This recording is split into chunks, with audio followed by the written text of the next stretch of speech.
ইফতারিকে সামনে রেখে যদি আপনি একটি দোয়া পড়তে পারেন তাহলে আপনার মনের যত বাসনা আছে সব কিছু আল্লাহ তাআলা পূরণ করে দেবেন ইনশাআল্লাহ। মনে রাখবেন ইফতারির আগ মুহূর্তের ওই সময়টা কিন্তু অনেক গুরুত্বপূর্ণ এবং ওই সময়ে মনের আশা পূরণ হওয়ার একটা অসাধারণ দোয়া আছে। এটা যদি আপনি পড়তে পারেন আল্লাহ তাআলা আপনার সব নেক আশা পূরণ করবেন। হাদিসের মধ্যে ইফতারির ওই সময়টাকে অনেক গুরুত্ব দেওয়া হয়েছে। তাফসীরের মধ্যে এসেছে রাব্বুল আলামিন যখন দেখেন একজন বান্দা শুধুমাত্র তার হুকুম পালন করার জন্যে সামনে ইফতারি রেখেছে, পিপাসার্ত ক্ষুধার্ত কিন্তু এরপরেও খায় না, রাব্বুল আলামিন এই দৃশ্যটাকে এত বেশি পছন্দ করেছেন। ওই সময় যদি কোনো বান্দা দোয়া করে, সে দোয়া করতে দেরি করে কিন্তু আমার রাব্বুল আলামিন তার দোয়া কবুল করতে দেরি করেন না। এই জন্য ওই সময়ে মনের বাসনা পূরণ হওয়ার জন্য একটি দোয়া করবেন।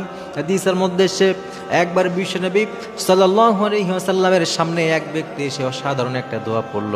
এই দোয়াটা আমার নবীর কাছে এত বেশি পছন্দ হয়েছে, আমার নবী বললেন এই সাহাবী যেই দোয়াটা পড়েছে এটাই হচ্ছে ইসমে আজম, এটাই হচ্ছে ইসমে আজমের দোয়া।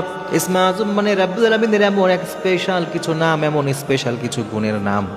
এই যে ইসমে আজম পড়ে কেউ যদি দোয়া করে আমার রাব্বুল আলামিন সাথে সাথেই তার দোয়াগুলো কবুল করে নেন। সেজন্য বিশ্বনবী ওই সাহাবীর দোয়া শুনে বললেন এটা হচ্ছে ইসমে আজমের দোয়া। কেউ যদি এই দোয়া পড়ে আমার আল্লাহর কাছে কিছু চায় আল্লাহ তাআলা তারা সব মনের বাসনাগুলো পূরণ করেন। এজন্য আপনি যদি সাহরির ইফতারির ওই সময়টাতে এই সাহাবী যেই দোয়া পড়েছিল এই দোয়াটা যদি পড়তে পারেন আমার রাব্বুল আলামিন আপনার জীবনের যত মনের নেক আশা আছে সব আশায় আমার আল্লাহ তাআলা পূরণ করবেন। এজন্য খেয়াল করবেন প্রিয় ভাইরা, ইফতারির এই সময়টা অনেক বেশি গুরুত্বপূর্ণ। এই সময়টাতে আপনি এই সাহাবী যেই দোয়াটি পড়েছিলেন এই দোয়াটি আল্লাহ তাআলার কাছে ইয়াকিন এবং বিশ্বাসের সাথে পড়বেন। দোয়াটি হচ্ছে আল্লাহুম্মা ইন্নী আসআলুকা বিআন্না লাকাল হামদ, আল্লাহুম্মা ইন্নী আসআলুকা বিআন্না লাকাল হামদ লা ইলাহা ইল্লা আনতা আল মান্নান বাদিউস সামাওয়াতি ওয়াল আরদ ইয়া হাইয়্যু ইয়া কাইয়্যুম। এরপরে ইয়া দাল জালালি ওয়াল ইকরাম ইয়া হাইয়্যু ইয়া কাইয়্যুম। অসাধারণ দোয়া।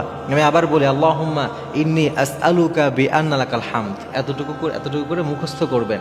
এরপরে লা ইলাহা ইল্লা আনতাল মান্নান বাদিউস সামাওয়াতি ওয়াল আরদ ইয়া দাল জালালি ওয়াল ইকরাম ইয়া হাইয়্যু ইয়া কাইয়্যুম। এই যে নামগুলো আছে এইটা একসাথে করে যখন ওই সাহাবী পড়লেন আমার নবী বলছেন এই সাহাবী তো ইসমে আজম পড়েছে, আর এইভাবে কেউ দোয়া করলে আল্লাহ তাআলা তার দোয়া কবুল করে নেন। এই জন্য প্রিয় ভাইয়েরা যখন ইফতারিকে সামনে রাখবেন, সামনে রাখার পরে এই দোয়াটা আল্লাহর কাছে করবেন এবং এরপরে আল্লাহর কাছে চাইবেন আপনার মনে যত কিছু আছে, যত বাসনা আছে, যত চাওয়ার পাওয়ার আছে, যত আপনার প্রয়োজন আছে সব যদি আল্লাহর কাছে বলতে পারেন ইনশাআল্লাহ তাআলা আল্লাহ তাআলা আপনার ওই মনের বাসনা, আপনার ওই চাহিদা, আপনার প্রয়োজনগুলো ইনশাআল্লাহ পূরণ করে দেবেন।